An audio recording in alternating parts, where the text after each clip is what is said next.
Alors là, vous commencez tout de suite par la question qui tue, parce que je crois que personne ne peut dire qui est Cléopâtre, sincèrement. D'ailleurs, on ne peut jamais dire qui sont les gens de l'Antiquité. Il faut quand même savoir, même les plus connus. Prenez Périclès, Alexandre, César, Cicéron par exemple. Cicéron, c'est peut-être le mieux connu parce qu'il a tellement écrit qu'on a beaucoup de renseignements. Mais la plupart du temps, il faut quand même savoir qu'on a des gens, on ne sait pas quand ils sont nés, on sait parfois quand ils sont morts, mais pas toujours. On ne connaît rien de leur éducation, on ne connaît rien de leur jeunesse, leur enfance, qui sont quand même des éléments importants pour connaître la personnalité de quelqu'un. Alors, Cléopâtre, on en sait un peu plus que pour certains. Bon, on sait quand elle est née, vraisemblablement fin 70, et non pas comme on dit toujours 69, de manière vague. On sait que de toute façon, elle est née avant le 14 janvier 69. Donc je trouve dire qu'elle est née en 69, c'est un peu excessif, parce que ça laisse vraiment peu de place. Donc je pense qu'elle est née plutôt en décembre 70. Mais on ne sait pas grand-chose, on ne sait même rien de son éducation, par exemple, de sa formation. On peut simplement présupposer, vu le milieu. Elle est quand même fille d'un roi, elle appartient à la dynastie des Lagides, donc on peut supposer qu'elle sait lire, elle sait écrire, elle sait compter, elle a eu des bons maîtres. À Alexandrie, la bibliothèque et le musée, qui sont des grandes institutions culturelles, sont à côté du palais royal, et les savants qui y travaillent sont dépendants du palais royal, ils sont nommés d'une certaine manière et entretenus par le roi. Donc on peut supposer effectivement qu'elle est... je dirais que c'est plutôt par... comment dire ça, par rétrospectivement, on peut dire, vu ce qu'elle a fait, vu la manière dont elle a conduit son règne, c'est sûrement une femme intelligente, c'est une femme volontaire, elle sait ce qu'elle veut, elle a des objectifs clairs, et je dirais qu'en même temps, c'est sûrement une femme lucide. Il y a une chose dont je suis persuadé, je crois à raison, mais je ne suis pas le seul, hein, c'est qu'elle a parfaitement pris la mesure du poids de Rome en Méditerranée orientale. Même si son objectif, c'est évidemment de rendre son royaume plus puissant, elle sait très bien que rien ne peut se faire sans Rome. On n'est plus au temps de son ancêtre Ptolémée Ier, où Rome était une petite ville d'Italie. Là, Rome a pris le contrôle de toute la Méditerranée orientale, sauf l'Égypte. Et encore, son père, à elle, a été rétabli sur le trône par les troupes romaines en 55. Donc, elle ne peut pas avoir d'illusion. Donc, elle sait que les chefs de Rome sont des gens avec qui elle doit, quoi qu'il arrive, composer. Moi, je crois que son projet, il est d'abord de maintenir son royaume, quoi qu'il arrive, et de ne pas finir comme ceux qu'elle a connus, les derniers. Elle était née, bon, elle était toute petite, c'est vrai, mais elle connaît bien l'histoire, ça ne fait aucun doute.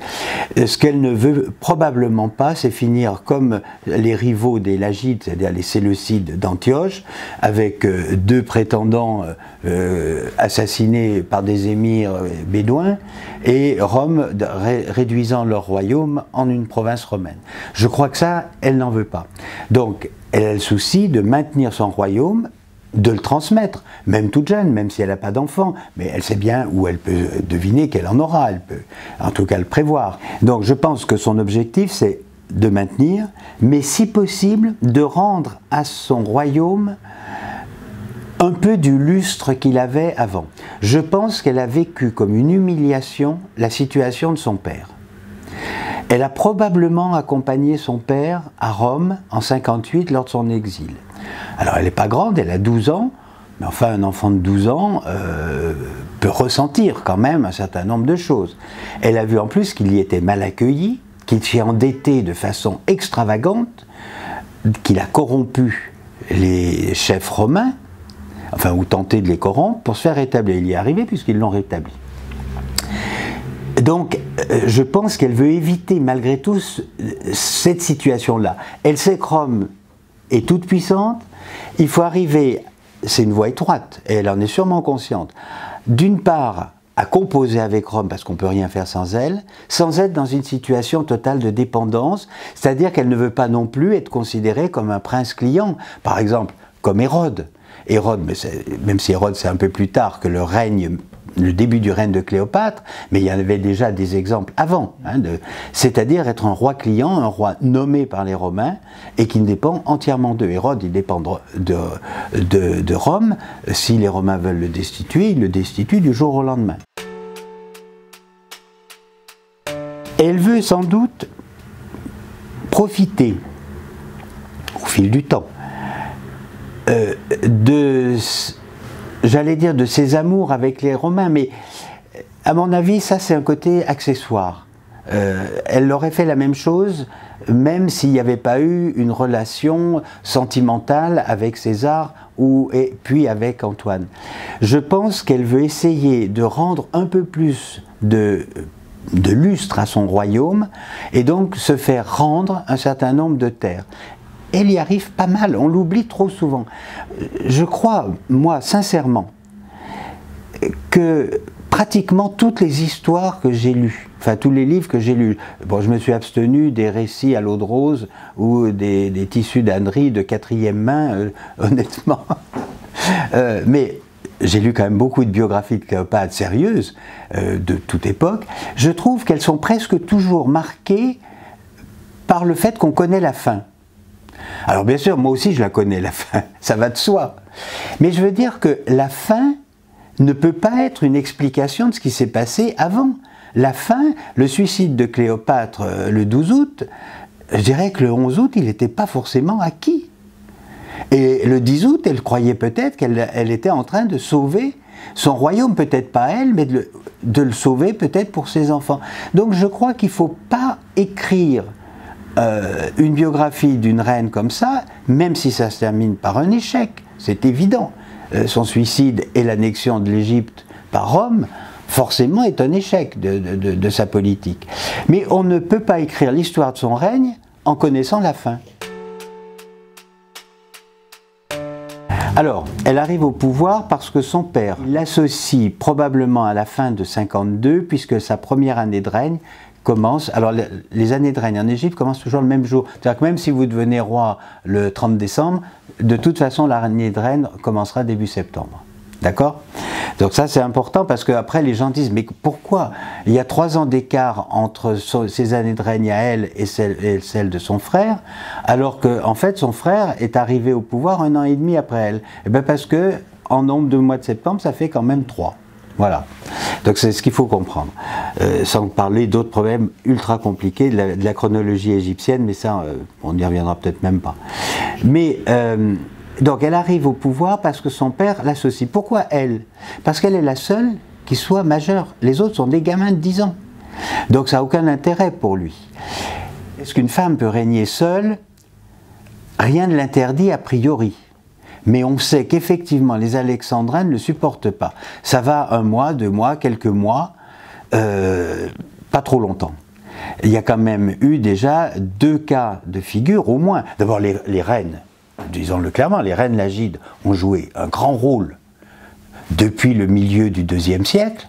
Elles ont joué un rôle, et même déjà au IIIe siècle, mais je dirais plus modeste. Mais la fin du IIe siècle et le début du 1er siècle, il y a beaucoup de femmes qui jouent le vrai rôle dirigeant. Je dirais que c'est vraiment elles qui ont des idées politiques. Donc, il y a eu un prédécesseur, c'était Bérénice III. Il y a eu sa sœur, Bérénice IV, mais qui a été massacrée. Alors, pareil, Bérénice IV, elle a fini par être obligée de se marier. Elle a épousé malheureusement un séleucide qui était d'une vulgarité telle qu'elle s'en est débarrassée. On l'appelait le découpeur de thon. Et elle a fini par épouser le fils d'un grand prêtre de Comana-du-Pont, et qui a combattu avec elle, qui a régné avec elle. Donc, les Alexandrins ne supportent pas. C'est pour ça que le père a prévu quand même dans son testament, même s'il associe d'abord que Cléopâtre, qu'à sa mort, elle régnera avec son frère. Et là, elle a réussi à tenir un certain temps, et elle a vraisemblablement régné sans son frère pendant 1 an et demi. Parce que dans les inscriptions où ils apparaissent enfin tous les deux, elle en est à l'an 3 et lui à l'an 1. Donc ça veut dire que lui n'a pas régné avant l'automne 50. Hein, voilà. Il arrive assez souvent, oui, que son nom apparaisse en premier, mais pas toujours. Quand son frère arrive quand je dis son frère, la clique qui entoure son frère, les conseillers qui entourent son frère, à cette époque-là, il a 12 ans hein, ou 13 ans, parviennent à l'imposer, c'est Ptolémée XIII qui arrive en tête et Cléopâtre arrive en second. C'est probablement aussi une des raisons de la rupture. Et là, il y a beaucoup de choses qui nous échappent, mais je crois qu'on peut, avec pas mal de vraisemblance, quand même comprendre. D'un côté, il y a une jeune fille qui a quand même 18 ans, hein,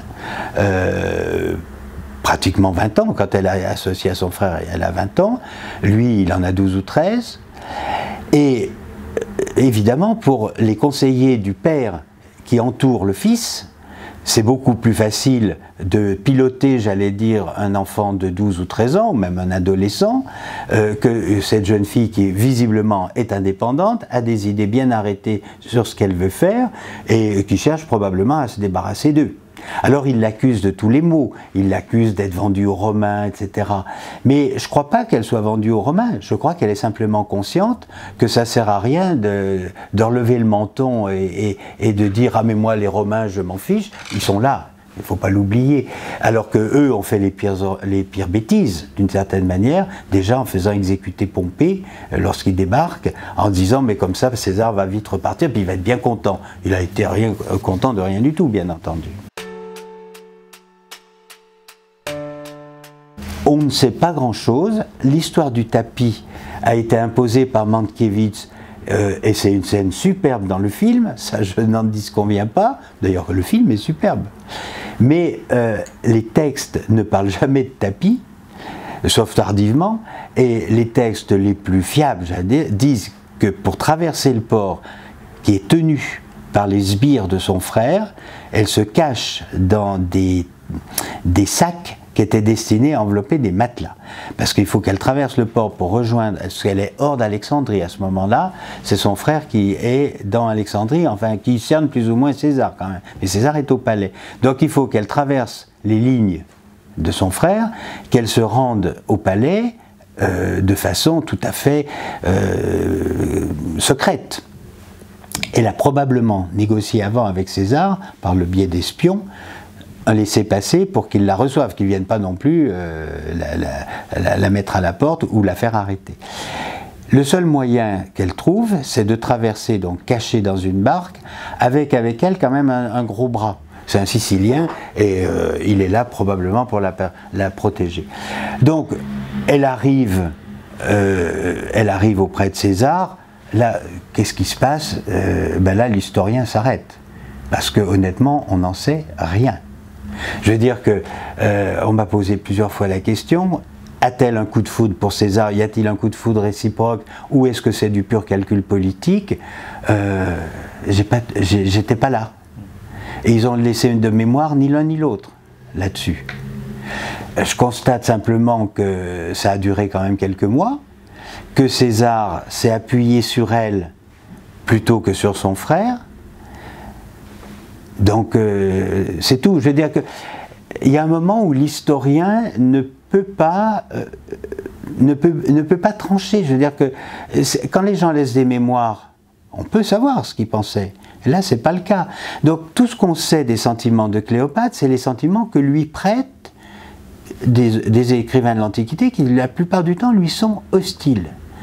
Alors évidemment, on nous raconte l'histoire de, par exemple dans Plutarque ou dans Dion Cassius, on va nous dire, elle s'était apprêtée, elle s'était maquillée, tout ce que vous voudrez.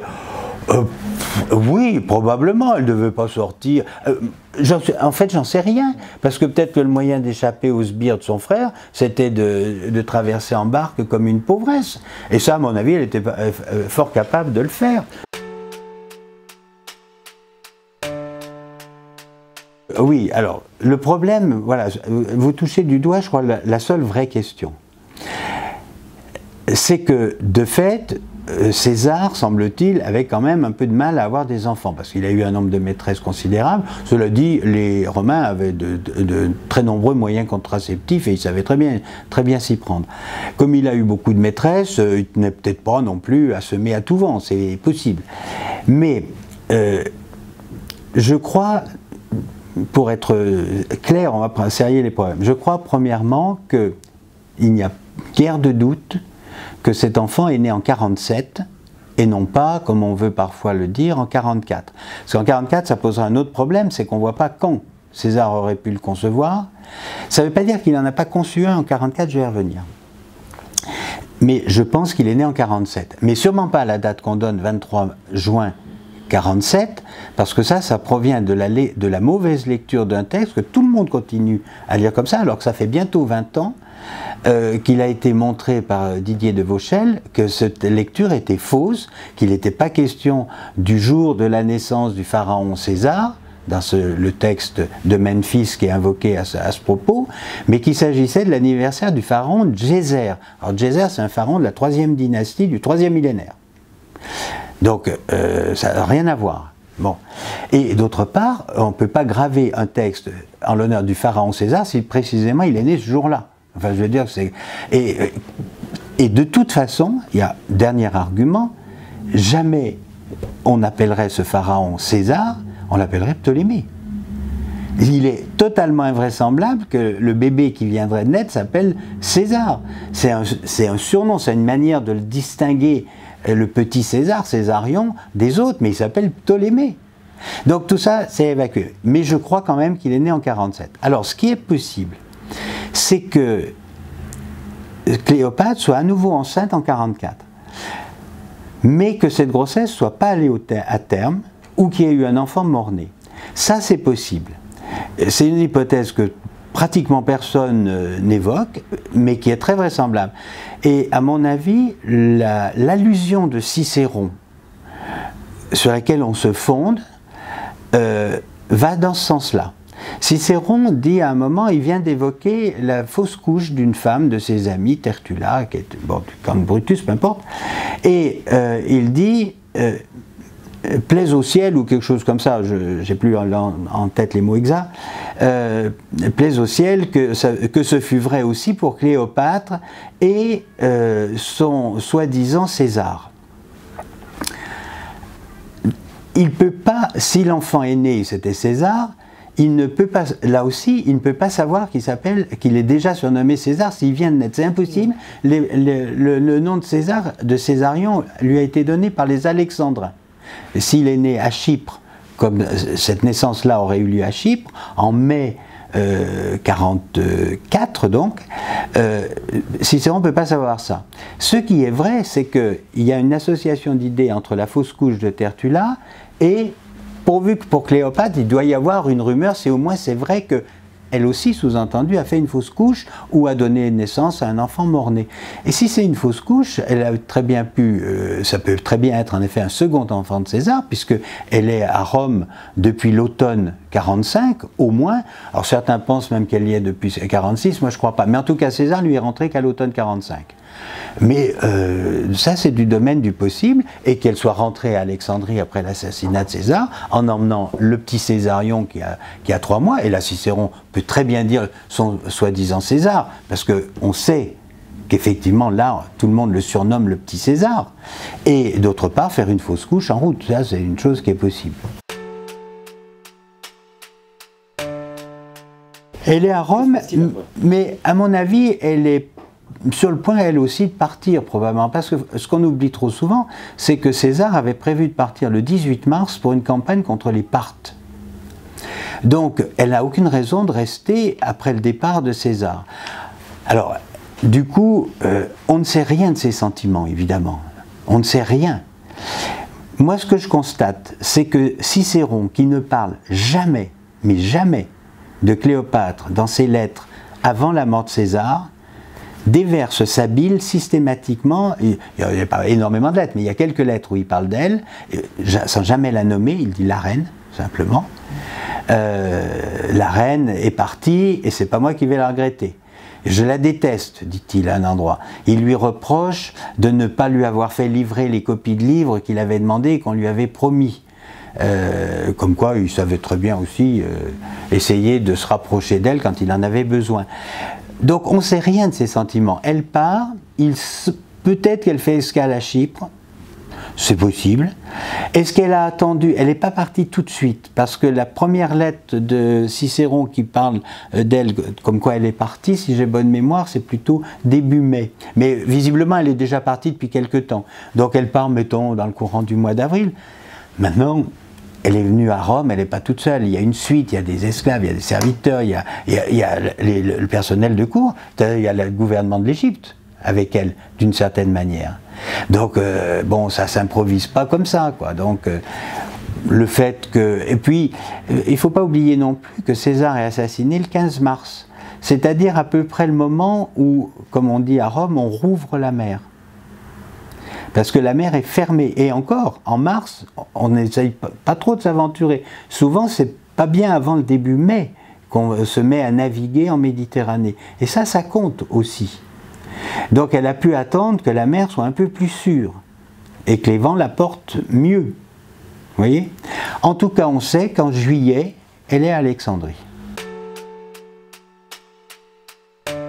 Donc après la mort de César, il y a deux camps qui se dessinent.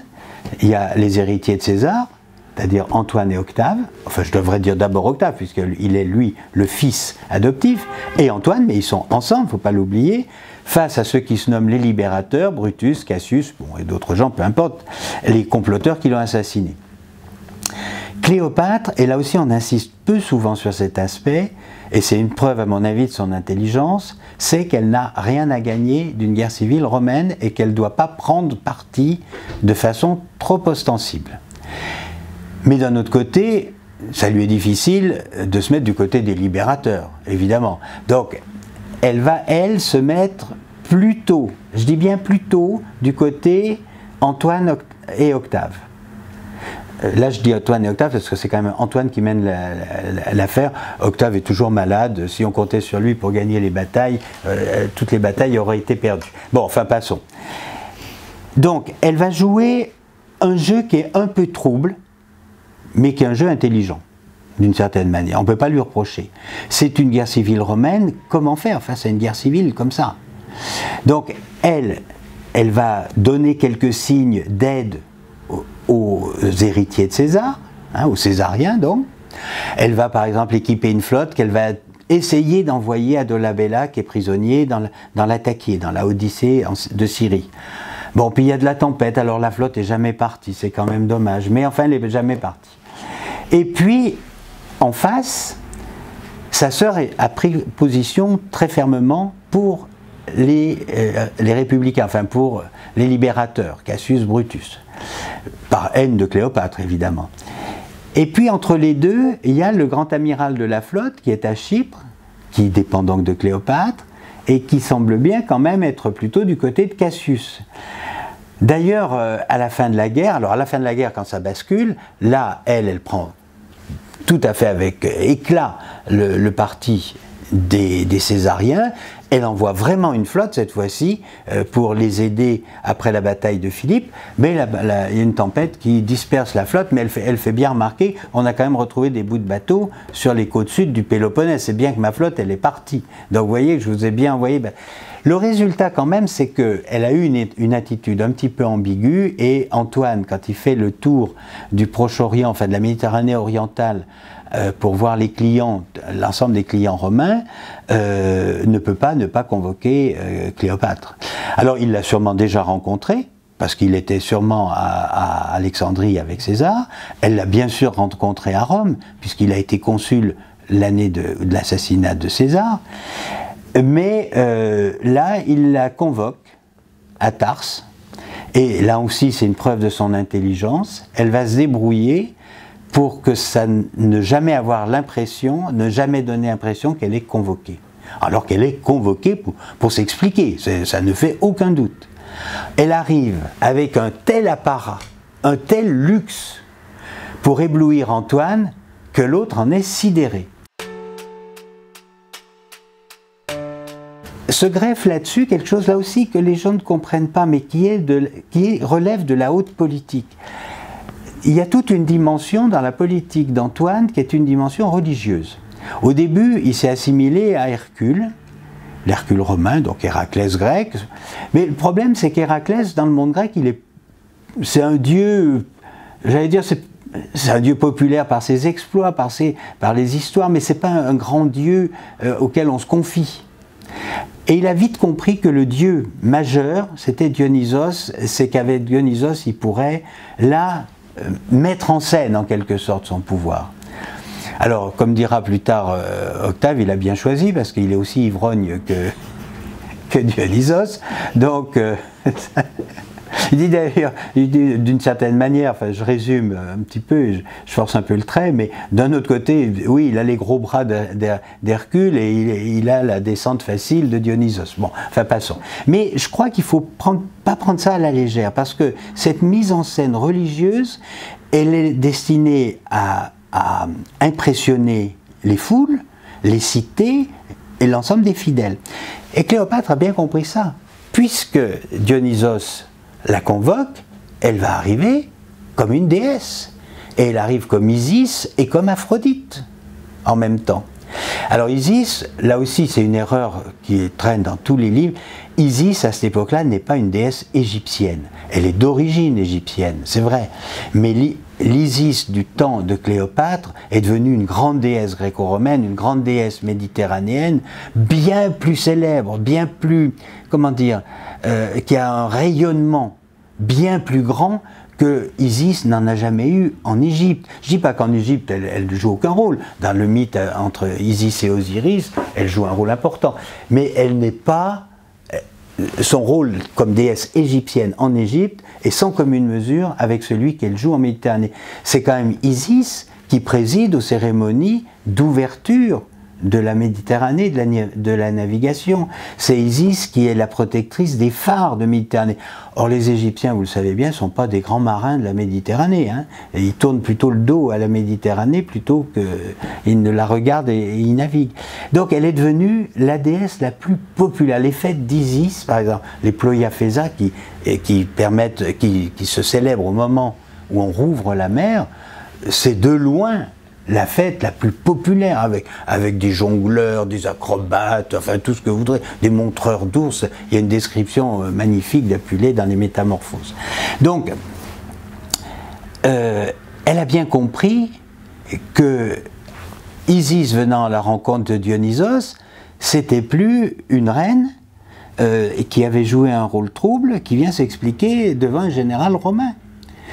En plus, Antoine est peut-être un petit peu infatué de lui-même, et de voir que cette reine le considère, déploie un tel luxe pour venir à sa rencontre, ça le flatte d'une certaine manière.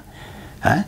Et du coup, ils ont beaucoup parlé de politique, elle a sûrement expliqué, donc elle a évidemment lâché ceux de son entourage qui étaient soupçonnés d'avoir soutenu les libérateurs, les soi-disant libérateurs, dont le grand amiral de sa flotte, sa sœur évidemment, ça en était contente, et puis il y avait un soi-disant Ptolémée XIII qui aurait, un gars qui se prétendait être le vrai Ptolémée XIII qui était réfugié à Tyr, même chose, on s'en est débarrassé par la même occasion.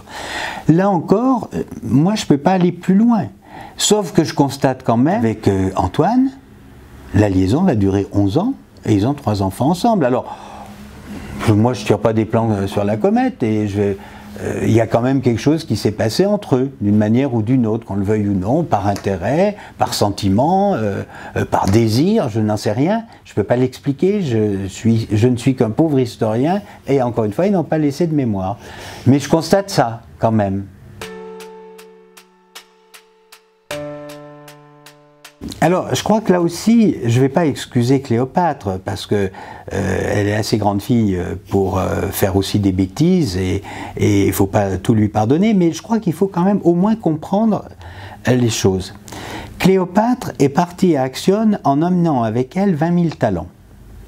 Alors on dit, mais qu'est-ce que c'est que cette manie d'emmener ses trésors? Mais tous les généraux font ça. Dans l'Antiquité, on ne part pas avec un carnet de chèques pour payer les troupes. On part avec du métal. Antoine, quand il fait campagne dans le Caucase, il part avec des quantités de métal, et il a un atelier monétaire ambulant qui lui permet de battre monnaie pour payer les soldats aussi. Donc ça, c'est un élément qu'il faut prendre en compte. Elle a compris, je pense, assez vite que Antoine avait fait une erreur stratégique majeure. À mon avis, elle l'a compris même bien avant Axiome.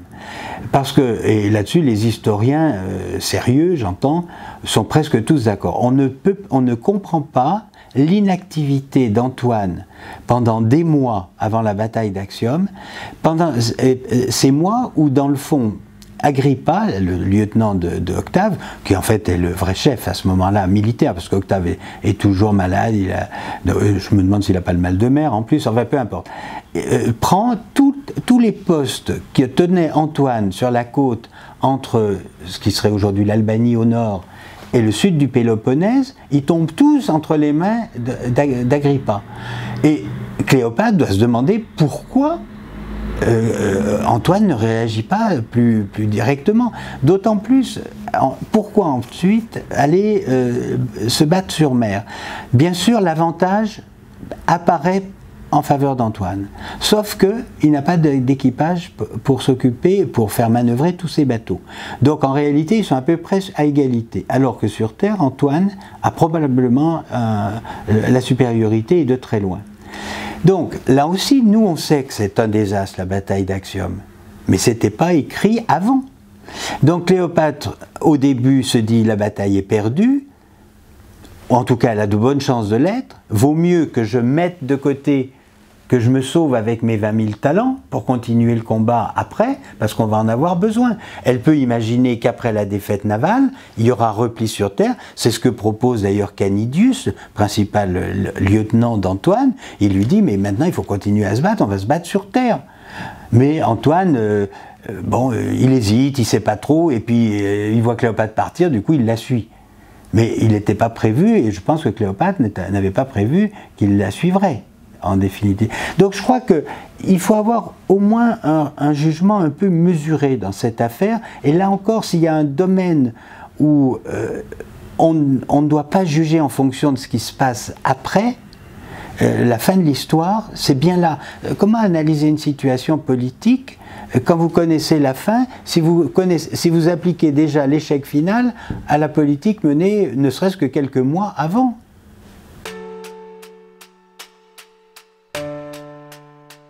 Il est clair qu'à partir de la fuite de Cléopâtre et de sa poursuite par Antoine, le mari et la femme, puisqu'ils sont mariés, il ne faut pas l'oublier, divergent. Ils ne mènent plus la même politique. Et ils en sont conscients et ils négocient de façon séparée. D'abord parce que Octave négocie avec Cléopâtre et refuse tout contact avec Antoine. Et leurs intérêts divergent. Antoine, ce qu'il veut, c'est reconstituer des forces, si possible, pour battre Octave, pour prendre le pouvoir à Rome. C'est pas l'ambition de Cléopâtre. Même si la propagande d'Octave va s'employer à dire qu'elle veut prendre le pouvoir à Rome, c'est sûrement pas vrai. Ce qu'elle veut, c'est sauver son royaume, pour elle d'abord, mais au moins pour ses enfants. Donc ils ont là des objectifs différents et qui divergent nécessairement. Et on le voit très bien quand on lit les textes qui sont consacrés, si on lit attentivement, que ce soit Plutarque, que ce soit Dion Cassius, peut-être Dion Cassius qui est le plus intéressant là-dessus, on voit très bien qu'ils ont des intérêts divergents. Et si Octave négocie avec Cléopâtre, c'est parce qu'en plus, il veut absolument ancrer l'idée à Rome qu'il ne gagne pas une guerre civile, mais qu'il gagne une guerre étrangère contre l'Égypte. Ce qui est faux contre un royaume, c'est vrai, mais un royaume qui ne couvre pas que l'Égypte, d'autre part. Et d'autre part, il veut, c'est pour ça que Cléopâtre, dans le discours qu'il prononce, ou que reconstitue Dion Cassius, bon, admettons, mais je pense qu'il doit y avoir quelque chose de vrai, il la désigne toujours comme l'Égyptienne. C'est volontaire. C'est aussi une manière de la mépriser, parce que les Égyptiens sont, pour les Romains, les plus barbares des barbares, d'une certaine manière. Alors que Cléopâtre, évidemment, n'a rien d'égyptien. Elle n'est absolument pas égyptienne. Elle est grecque. Elle est macédonienne, si vous voulez. Mais macédonien, c'est jamais qu'une variété de grec, si j'ose dire. Octave, donc, l'a fait enfermer au palais, parce que là aussi on la représente toujours enfermée dans son tombeau, c'est pas vrai du tout. Justement, on l'a sortie de son tombeau et elle est dans le palais. Et il y a un homme qui vient la voir régulièrement pour l'informer de ce qui se trame, qui est Dolabella, le fils de celui qu'elle avait essayé de secourir en 1943. Et ce Dolabella, à mon avis, agit sur ordre d'Octave. Mais il fait comme si, d'une façon extrêmement rusée, comme s'il lui en disait plus que ce qu'il est autorisé à lui dire. Et il crée un climat de confiance pour lui dire « mais bon, moi je vais te tenir informé de ce qui se passe ». Et il l'informe que, en définitive, Octave a décidé de l'emmener à Rome au triomphe et de l'emmener par voie de terre. C'est-à-dire qu'elle voit ce qui va se passer, elle va traverser le nord de l'Égypte, la Syrie, c'est-à-dire son ancien royaume, parce qu'on l'oublie trop souvent, les donations d'Antoine, elles sont réelles. Son royaume, désormais, couvre une partie de la Syrie, enfin le sud. Peut-être bien encore la Cilicie, qui est aussi l'Agile, c'est-à-dire qu'elle va subir la pire humiliation qui soit, et qui se terminera de toute façon par son exécution. Parce qu'il arrive qu'on n'exécute pas des prisonniers qui figurent au triomphe. Ça a été le cas pour sa sœur en 1946, mais elle avait 15 ans. Ça a été le cas du petit Juba II de Mauritanie, mais il avait 5 ans. Mais Vercingétorix, lui, il y est passé, bien entendu. Donc, je pense que ça lui fait prendre la décision de se suicider. Et je pense que c'est exactement ce que voulait Octave. Car Octave n'avait aucun intérêt, mais vraiment aucun intérêt, à l'emmener à Rome. D'une part, parce qu'elle risquait d'émouvoir la foule, comme l'avait fait sa sœur, même si elle est plus âgée, mais peu importe. Et d'autre part, il n'ignore pas que c'est l'ancienne maîtresse de son père. Et peut-être la mère, et même sûrement, la mère du seul fils de son père, du seul fils biologique. Je suis persuadé, mais c'est une intime conviction qui ne repose pas sur rien, je veux dire qu'il y a quand même des textes, des documents, l'analyse des documents. Je suis persuadé que Dolabella a manœuvré sur ordre d'Octave de manière à la pousser au suicide pour qu'on n'ait pas à l'emmener à Rome. Elle est quand même présente au triomphe puisque Octave fait défiler une statue de Cléopâtre allongée et, j'allais dire, il impose la version officielle de sa mort, puisqu'on ne sait pas si elle a été piquée par un serpent, si elle s'est empoisonnée par un poison quelconque, parce qu'à Alexandrie, là aussi, petite incise, on montre souvent, il y a des tableaux célèbres là-dessus, où on voit Cléopâtre essayant des poisons sur des prisonniers. C'est totalement absurde. Simplement, à Alexandrie, ils étaient très en avance sur les autres. Ils exécutaient effectivement les prisonniers par empoisonnement, parce que c'était une mort plus douce que de crucifier quelqu'un, de lui couper la tête ou de l'écarteler, je ne sais quoi d'autre. Donc, je ferme ma parenthèse. Et là, Octave choisit la mort de Cléopâtre, j'allais dire la version officielle, il la fait défiler avec un serpent enroulé autour du bras. Donc même, je ne sais pas comment elle est morte, mais ce qui est sûr, c'est que c'est Octave qui a choisi la version officielle. Cela dit, quelques temps après, Strabon écrit quand même, pour ce qui est la mort de Cléopâtre, il y a plusieurs versions, et on ne sait pas si c'est un serpent ou du poison. Ses enfants, je crois que c'est très simple. Octave a fait exécuter les fils majeurs, parce que Césarion, à ce moment-là, doit avoir 16 ou 17 ans. Hein. S'il est né en 47, on est en 30, il a 17 ans. Donc il est susceptible, effectivement, et il est considéré comme adulte, puisque les souverains, les Lagides, étaient majeurs à 16 ans. Donc et c'est pour ça que le fils d'Antoine, Antillus, est aussi exécuté. En revanche, pour les petits, parce que les autres sont plus jeunes, c'est-à-dire Hélios et Séléné, et puis le petit Philadelphe, ils sont emmenés à Rome et ils sont confiés, j'allais dire, à la nourrice universelle, c'est-à-dire Octavie, la sœur d'Octave, qui a déjà élevé le petit Juba II de Mauritanie, et puis qu'en élèvera des tas d'autres encore. Là-dessus, il y a une jolie trilogie, mais je crois qu'il n'y a eu que 2 volumes pour l'instant, de Françoise Chandernagor, qui est très, très bienvenue. C'est un roman, mais ça montre bien les choses. Et puis, on ne sait pas ce que sont devenus les garçons. Hélios et Philadelphe, on en perd complètement la trace, mais la petite Séléné va épouser justement Juba II de Mauritanie. Lui est un savant aussi, il s'intéresse à beaucoup de choses.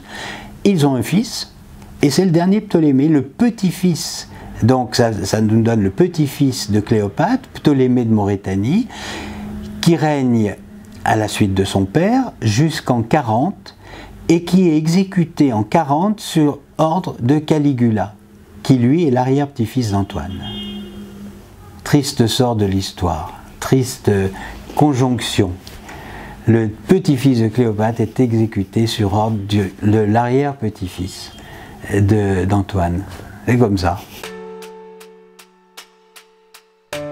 Il n'y a pas beaucoup de documents primaires, j'allais dire, qui illustrent vraiment la politique de Cléopâtre en Égypte. Mais quand même, d'abord il y a des monnaies. Et on a souvent un peu négligé les monnaies, ou on les a regardées que pour les symboles monétaires. Elle a quand même tenté une réforme monétaire pour améliorer la monnaie en Égypte. Parce que sous son père, c'était un désastre. C'est pas beaucoup mieux sous son règne, mais elle essaye au moins de stabiliser la relation entre les différents métaux. Ce qui est important, parce que la relation entre, par exemple, le bronze et le cuivre, elle variait de 1 à 250 ou de 1 à 600. Donc c'est pas la même chose. Hein. Donc elle a essayé et je pense qu'elle y est parvenue. D'autre part, on a quand même, sinon les actes de Cléopâtre, on a quand même les archives des stratèges d'un nome dans le Fayoum. Le nome, c'est ce qui correspondra à un département, si vous voulez, mais le stratège, il est responsable de toute l'administration, et notamment de l'administration fiscale et économique. Et on a donc des archives pour les années 47 à 40, oui, 40 au moins, et ça permet sinon de voir la politique de Cléopâtre, de voir l'état du royaume. Et contrairement, là aussi, à une rumeur que les Romains vont faire courir lorsqu'ils vont annexer l'Égypte, en 30, le royaume n'est pas mal tenu du tout. Il rapporte beaucoup. Bien sûr, c'est plus le royaume de l'époque de Ptolémée Ier. On est d'accord là-dessus. Mais d'abord, le royaume, on l'oublie trop souvent, connaît une période de paix de 47 à 30. C'est pas rien, 17 années de paix. Alors, ça a été entrecoupé par des crues un peu trop faibles. C'est vrai qu'il y a des difficultés. Mais il y a des documents. Donc, il y a quelques documents. Je crois qu'il faut bien comprendre qu'elles sont toutes hostiles à Cléopâtre. Sauf ce qui suscite l'admiration, son suicide. C'est quand même un petit peu limité. Mais elles sont toutes, surtout, dictées par deux choses. D'une part, le machisme, j'allais dire le machisme des anciens. Mais il me semble qu'il y a un pays pas loin d'ici, où il y a encore peu de temps, on a vu des députés hommes faire des gestes totalement déplacés parce qu'une ministre femme avait une robe, non? Je crois pas. Hein? Bon. Donc le machisme, on ne va pas dire le machisme des anciens, on va dire le machisme tout simplement. D'autre part, elle est victime évidemment de la propagande d'Octave.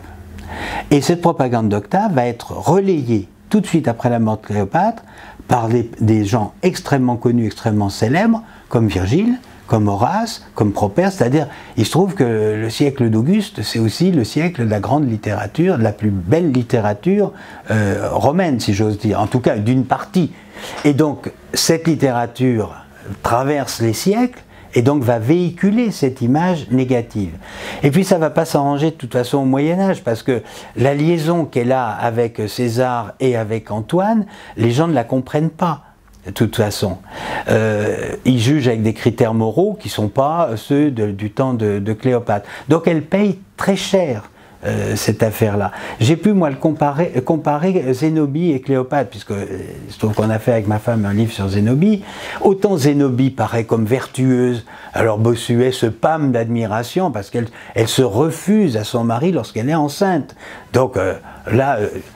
Et ça explique qu'au XIXe siècle, vous avez des auteurs qui expliquent que Zénobie est morte bonne chrétienne. Tandis que Cléopâtre, évidemment, c'est un peu avant Jésus-Christ, donc ça tombe mal. Mais je pense que même si c'était après, on n'en aurait sûrement pas fait une bonne chrétienne. D'abord, puis elle se suicide, alors ça, c'est affreux. Les anecdotes, il ne faut pas les prendre au pied de la lettre. Il faut les replacer dans un contexte et voir le sens qu'elles ont. Lorsque, par exemple, on présente, et dans beaucoup de livres de 3e ou 4e mai, on présente Cléopâtre comme particulièrement cultivée parce qu'elle parle plein de langues. Mais on comprend l'histoire à l'envers. Le fait de parler beaucoup de langues, c'est pas dans l'Antiquité une preuve d'intelligence et de culture, c'est une preuve de barbarie. Les gens qui parlent beaucoup de langues, comme Mithridate du Pont, ils règnent sur des peuples barbares du Caucase, et alors on nous dit qu'ils parlent 22 langues ou 25, alors... Et pour Cléopâtre, la liste, alors il dit elle en parle beaucoup, plus tard il dit elle en parle beaucoup, mais il en cite que quelques-unes. Il cite l'hébreu. Plus personne parle l'hébreu à cette époque-là, même Philon d'Alexandrie ne connaît pas l'hébreu. Bon, tous les juifs parlent l'araméen. Elle parlerait la langue des troglodytes. On ne sait pas à quoi lui servirait de parler la langue des troglodytes. Or, Hérodote déjà disait, et puis ça a été repris par d'autres auteurs, je ne sais pas si Strabon en tout cas le dit, les troglodytes sont des gens qui n'ont pas de langue, ils se contentent d'avoir des claquements de langue. Bon, c'est une langue africaine à claquements, comme on en connaît d'autres. Donc ils ont bien sûr une langue. Je doute fort que Cléopâtre ait appris cette langue. Je ne vois pas bien pourquoi. Qu'elle ait une curiosité pour les langues, ça c'est possible. Mais nous présenter comme un trait valorisant pour elle de parler plein de langues, c'est absurde. J'ai dit tout à l'heure l'affaire des poisons. Qu'elle se soit intéressée à la science, parce qu'on lui prête des traités de cosmétique, mais ce qu'on appelle la cosmétique, ça relèverait plutôt de la pharmacologie en réalité. C'est pas de savoir comment on se maquille, hein, c'est pas ça. Ça c'est possible, mais elle n'avait pas besoin d'essayer les poisons sur des prisonniers. Encore une fois, je disais, c'est le mode d'exécution habituel à Alexandrie à cette époque-là. Donc, si vous voulez, les anecdotes, il faut prendre du recul et les interpréter non pas selon la manière dont nous, on voit les choses, mais dont les anciens voyaient les choses. Et ne pas donc donner une impression que c'est valorisant alors que ça ne l'est pas, ou au contraire dévalorisant alors que ça ne l'est pas. C'est pour ça que dans le fond, je me suis quand même lancé dans cette aventure, un petit peu à reculons au début, mais finalement j'y ai pris goût parce que je me suis dit, et Dieu sait s'il existe quelques très bons, j'ai parlé beaucoup de livres nuls, c'est vrai, mais il y a aussi quelques très bonnes biographies de Cléopâtre. Bon, le problème c'est qu'elles ont 20 ans, ou 30 ans, ou 40 ans, et qu'il y a des textes, on a changé la date, parce que c'est extrêmement compliqué d'attribuer une date parfois à des documents. Quand vous avez la 3e année du règne de Ptolémée, ah oui, et lequel? Bon, hein? Que en plus, donc on est dans un monde d'homonymes parfaits. Un document par exemple qui a été attribué longtemps à Cléopâtre, on s'aperçoit que c'est probablement Bérénice III. Et puis à l'inverse, un document qu'on attribuait à un règne antérieur, c'est probablement Cléopâtre. Donc du coup, j'ai trouvé que ça valait la peine. Ah, maintenant, est-ce que le lecteur trouvera que ça valait la peine? J'en sais rien. Je souhaite bien du plaisir aux lecteurs qui voudraient se lancer dans la lecture de très très bons livres, hein, je le dis tout de suite, notamment celui de Hubel. Les deux grands spécialistes de l'Égyptologie sont allemands. Bon, l'un est traduit en anglais, l'autre n'est qu'en allemand, mais lui il a adopté, parce qu'il y a un Ptolémée VII qui a disparu, donc ça a changé le numéro de tous les Ptolémées.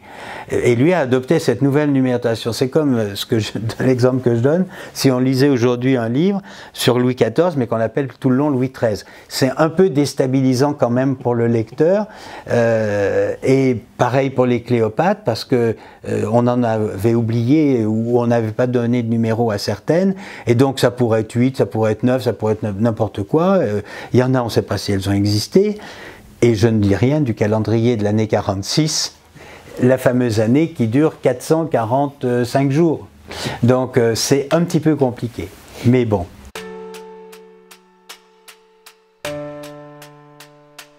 Bon, je crois que j'ai toujours pris beaucoup de plaisir à écrire tous mes livres. Je ne sais pas si ça se ressent. Là, oui, j'ai pris beaucoup de plaisir à écrire sur Cléopâtre.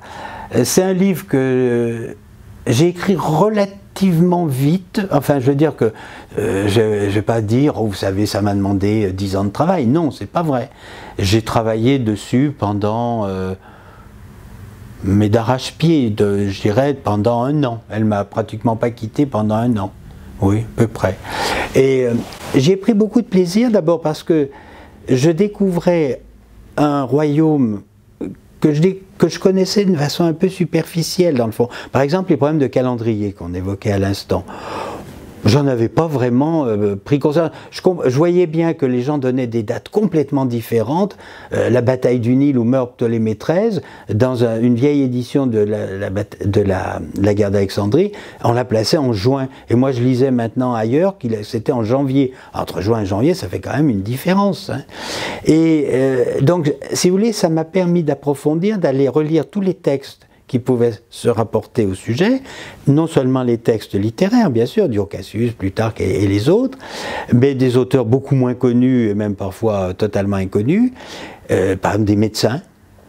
J'ai lu comme ça un médecin grec qui était à la cour de Cléopâtre qui raconte une découverte qu'il a faite de façon fortuite parce qu'il a été obligé d'abandonner son expérience. La reine fêtait son anniversaire et quand il est revenu, ce qu'il avait mis en chantier, ce qui relevait de la chimie organique quelconque, avait dépassé le temps qu'il voulait faire et ça lui a permis de montrer comment il y avait du fer dans le sang, par exemple, ou comment ça le fer passait dans le sang, puis dans les crachats, ou des choses comme ça. Bon, c'est pas très ragoûtant, mais il y a peu de gens qui vont lire ça. Bon. Et puis de lire les documents primaires, c'est-à-dire les documents du règne, les dédicaces qui lui sont confiées. Et c'est là, si vous voulez, où je me suis aperçu que beaucoup de gens, même parfois savants, et pour qui j'ai beaucoup d'estime, répètent un petit peu la même chose. Par exemple, les textes de Cicéron sur Cléopâtre, ils sont bien connus. Mais d'abord, il faut quand même relire le texte latin pour être sûr que ça a bien été traduit. On s'aperçoit qu'il y a des traductions qui ne sont pas des traductions, c'est-à-dire qui sont des interprétations qui évidemment correspondent à l'idée qu'a l'auteur en tête déjà. Donc du coup, c'est plus la peine de discuter. Il faut prendre le texte tel qu'il est, puis essayer de le comprendre. Donc non, j'y ai pris beaucoup de plaisir, autant qu'à Cléopâtre, autant qu'aux histoires grecques, qui est peut-être le livre qui m'avait donné le plus de plaisir jusqu'à présent. Mais en tout cas, elle m'a jamais ennuyé, et je me suis dit qu'on pouvait, enfin je crois, vraiment sortir des sentiers battus. J'espère.